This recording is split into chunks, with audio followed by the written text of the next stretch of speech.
نبی کریم کی مبارک آنکھیں کمال درجے کی شرم و حیا والی تھیں، ہمیشہ نیچی جھکی رہتی۔ آپ نے خواب میں ایک غیبی آواز کو سنا جو قریش کو مخاطب کر کے کہہ رہی تھی کہ تمہارے اندر ایک اللہ کا نبی آ چکا ہے۔ پیارے آقا صلی اللہ علیہ وسلم کی مبارک آنکھیں بڑی اور نیچرلی ایسی تھی کہ دیکھنے والے کو لگتا تھا کہ آنکھوں میں سرما لگا ہوا ہے۔ آپ کی آئیز اٹریکٹیو، ڈیپ بلیک اور خوبصورت تھی، اور ان کی وائٹنس میں باریک سرخ ڈورے لال نشانات تھے۔ ان آنکھوں پر گھنی یعنی ڈینس سیاہ یعنی بلیک اور بہت ہی پیاری پلکیں تھیں۔ مولا علی فرماتے ہیں نبی کریم صلی اللہ علیہ وسلم کی مبارک آنکھیں خوب سیاہ یعنی ڈیپ بلیک، سرمگی یعنی سرما لگی ہوئی محسوس ہونے والی، اور پلکیں گھنی یعنی ڈینس اور لمبی تھیں۔ ابو ہریرہ رضی اللہ تعالیٰ عنہ بیان کرتے ہیں کہ آپ کی مبارک آنکھوں کی پلکیں نہایت لمبی تھیں۔ ناظرین، کتابوں میں حضرت رقیقہ رضی اللہ تعالیٰ عنہ کے حوالے سے یہ واقعہ ذکر ہے کہ ایک مرتبہ مکہ پاک میں مسلسل کئی سال سے قحط آ گیا۔ ایک غیبی آواز کو سنا جو قریش کو مخاطب کر کے کہہ رہی تھی کہ تمہارے اندر ایک اللہ کا نبی آ چکا ہے، اس کی خدمت میں جاؤ، اس کی برکت سے قحط ختم ہو جائے گا۔ آپ صلی اللہ علیہ وسلم کا انٹروڈکشن کرواتے ہوئے اس غیبی آواز نے کہا کہ اس کا جسم درمیانہ، اس کا کلر سفید، پلکیں لمبی، گھال سیدھے اور ناک بلند ہے۔ حضرت جابر بن سمرہ رضی اللہ تعالیٰ عنہ فرماتے ہیں کہ جب بھی میں پیارے آقا صلی اللہ علیہ وسلم کی مبارک آنکھوں کو دیکھتا تو یہ سمجھتا کہ آپ نے سرما لگایا ہوا ہے، حالانکہ ایسا نہیں تھا۔ صحابی رسول حضرت ہند بن ابی حالہ رضی اللہ تعالیٰ عنہ فرماتے ہیں کہ نبی کریم نیچی نگاہ والے تھے اور آسمان کے بجائے زمین کی طرف زیادہ نظر فرماتے تھے۔ آپ کا دیکھنا فقط آنکھ کے ایک حصے سے ہوتا تھا۔ ناظرین، اللہ پاک نے آقا و مولا صلی اللہ علیہ وسلم کی مبارک آنکھوں کو ایسی طاقت عطا فرمائی تھی کہ آپ ایک ہی وقت میں آگے، پیچھے، لیفٹ اور رائٹ، اوپر نیچے اور اندھیرے اجالے میں ایک جیسا دیکھا کرتے تھے۔ حضرت ابن عباس رضی اللہ تعالیٰ عنہ سے روایت ہے کہ حضور صلی اللہ علیہ وسلم رات کے اندھیرے میں بھی ایسا ہی دیکھتے تھے جیسا کہ دن کی روشنی میں۔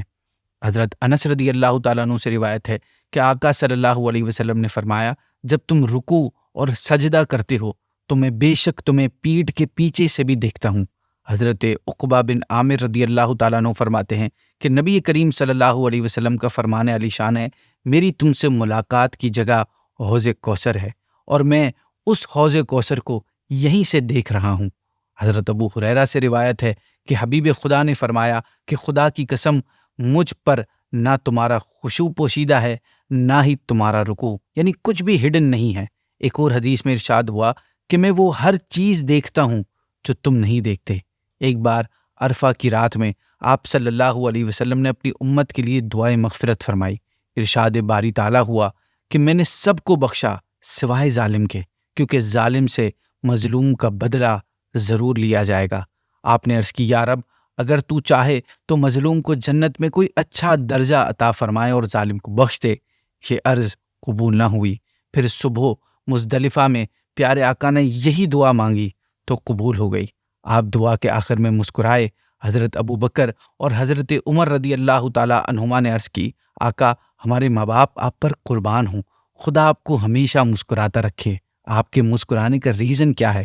آپ نے ارشاد فرمایا کہ ابلیس کو جب علم ہوا کہ اللہ پاک نے امت کے حق میں میری دعا قبول فرمائی ہے تو میں نے دیکھا کہ وہ حسد کے باعث اپنے سر پر مٹی ڈال رہا ہے اور سخت حسرت و افسوس کر رہا ہے، تو مجھے یہ دیکھ کر میرے چہرے پہ مسکراہٹ آ گئی۔ حضرت ابن عمر رضی اللہ تعالیٰ عنہ سے روایت ہے کہ نبی پاک صلی اللہ علیہ وسلم نے فرمایا کہ اللہ نے میرے لیے دنیا کو ظاہر کر دیا، پس میں دنیا اور جو کچھ دنیا میں قیامت تک ہونے والا ہے سب کو اس طرح دیکھ رہا ہوں جیسے اپنے ہاتھ کی ہتھیلی کو دیکھ رہا ہوں۔ بہت ہی زبردست عاشق رسول، کمال کے شاعر امام احمد رضا خان نے کمال کا شعر ارشاد فرمایا ہے۔ کہتے ہیں کہ سر عرش پر ہے تیری گزر، دل فرش پر ہے تیری نظر، ملکوت و ملک میں کوئی شے نہیں وہ جو تجھ پہ عیاں نہیں۔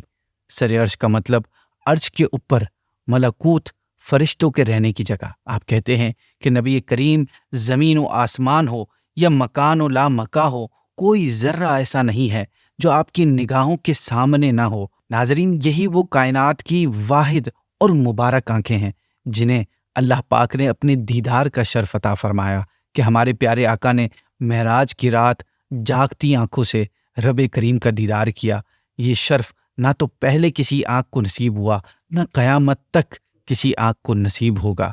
شاعر نے کیا خوب کہا، اور کوئی غیب کیا تم سے نہاں ہو بھلا، جب نہ خدا ہی چھپا تم پہ کروڑوں درود۔ اور ہاں دیکھو تو اللہ جو صرف غیب نہیں بلکہ سب سے بڑا غیب ہے کہ ہم سے فرشتے غیب ہیں اور فرشتوں سے اللہ غیب۔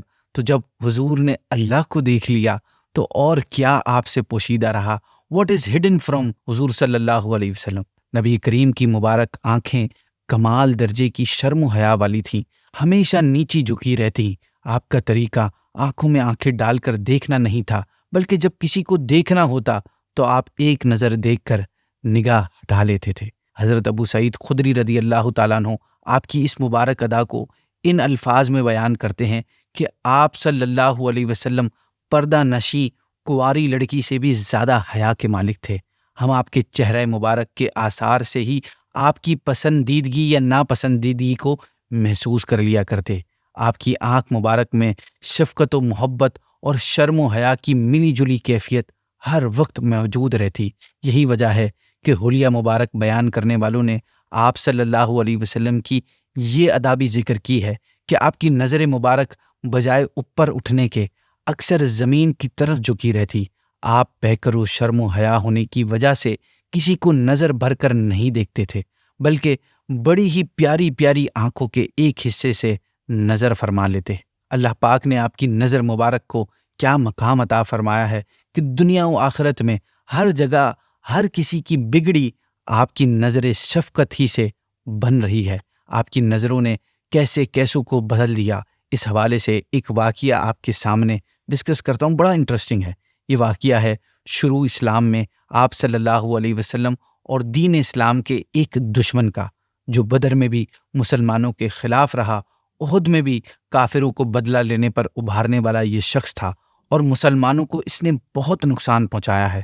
اس کا باپ بھی اسلام کا بہت بڑا دشمن تھا۔ فتح مکہ کے بعد جب اسے حضور صلی اللہ علیہ وسلم کی خدمت اقدس میں پیش کیا تو آپ نے اس کی طرف نگاہیں مبارک اٹھائیں اور دیکھ کر فرمایا، اتنا خوبصورت چہرہ جہنم میں جائے مجھے یہ پسند نہیں۔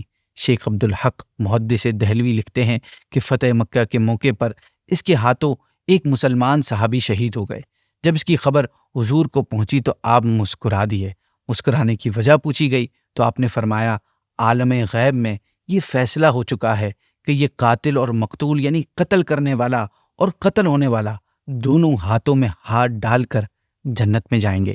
اینی اس شخص کے لیے اسلام قبول کرنا بہت مشکل چیز تھی، اس لیے یہ مکے سے بھاگ کر دریا کی طرف چلا گیا۔ جب یہ کشتی میں بیٹھ کر یمن کی طرف روانہ ہوا تو پانی میں طوفان اٹھنے لگا۔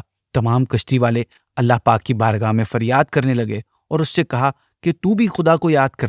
اس نے کہا، کیا تم اس خدا کی بات کر رہے ہو جس کی طرف محمد دعوت دے رہے ہیں صلی اللہ علیہ وسلم؟ میں تو اس سے بھاگ کر آیا ہوں۔ اس کے بعد جب اس کی نظر کشتی پر پڑی تو کشتی پر اسے یہ قرآنی الفاظ نقش ہوئے دکھائی دیے جن کا ترجمہ ہے، اور تمہاری قوم نے اس کو جھٹلایا حالانکہ حق یہی ہے۔ اس شخص نے اس نقش قرآنی کو خرچنے کی بہت کوشش کی مگر کامیاب نہ ہوا۔ اسی وقت آپ کی نگاہ مبارک کی کرامت ظاہر ہونا شروع ہو گئی، اس کے باطن میں تبدیلی ظاہر ہونا شروع ہو گئی۔ ادھر اس کی وائف جو مسلمان ہو چکی تھی، اس نے آپ صلی اللہ علیہ وسلم سے اس کے لیے امان مانگی۔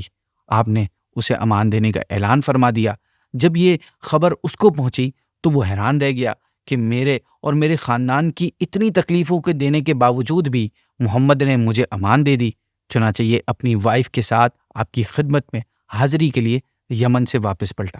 جب یہ شخص مکہ پہنچا تو آپ صلی اللہ علیہ وسلم نے صحابہ سے اس کے بارے میں فرما دیا کہ وہ مومن اور مہاجر ہو کر آ رہا ہے، لہٰذا اسے اور اس کے باپ کو کچھ نہ کہنا تاکہ اسے برا نہ لگے۔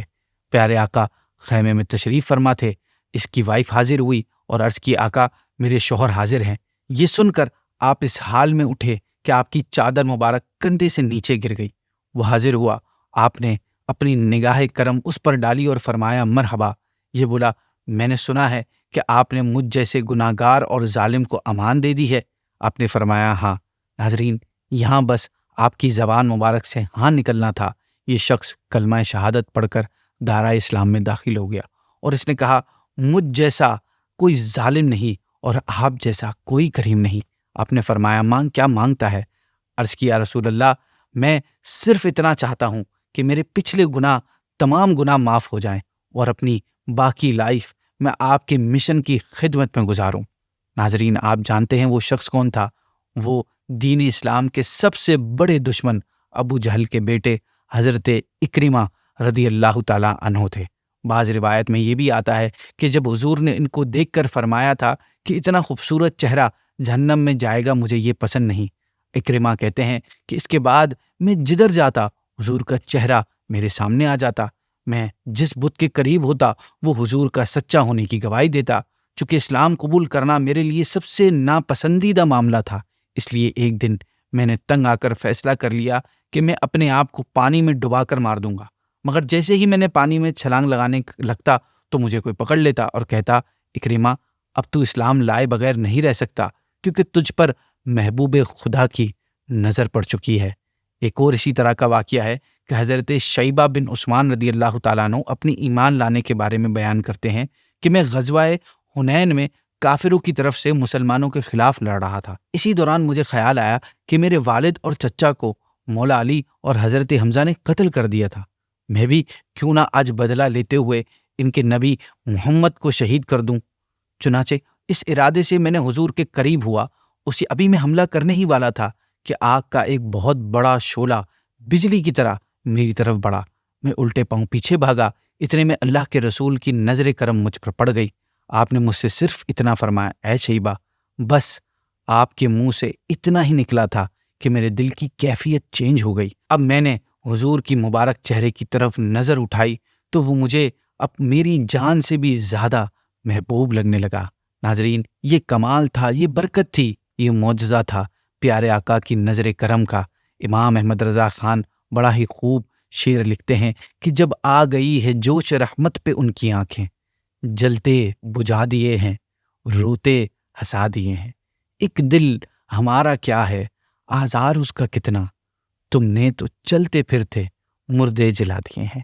آپ اس شعر میں کہتے ہیں کہ میرے آقا کی رحمت کا عالم یہ ہے کہ جب ان کی رحمت کا دریا جوش میں ہو، یعنی امت کی بخشش کے لیے آنکھوں سے آنسو جاری ہوں، تو آپ کی بابرکت آنسوؤں نے جہنم کے جلتے شعلوں کو بجھا دیا ہے اور ان شعلوں سے ڈر کر رونے والوں کی شفاعت کر کے ان روتوں کو ہنسا دیا ہے۔ یہ مطلب یہ ہے کہ جس طرف حضور نے نگاہ رحمت سے دیکھا، بد نصیبی کی آگ میں جلنے والوں کو خوش نصیب بنا کر ان کے چہروں پر مسکراہٹ کے پھول کھلا دیے۔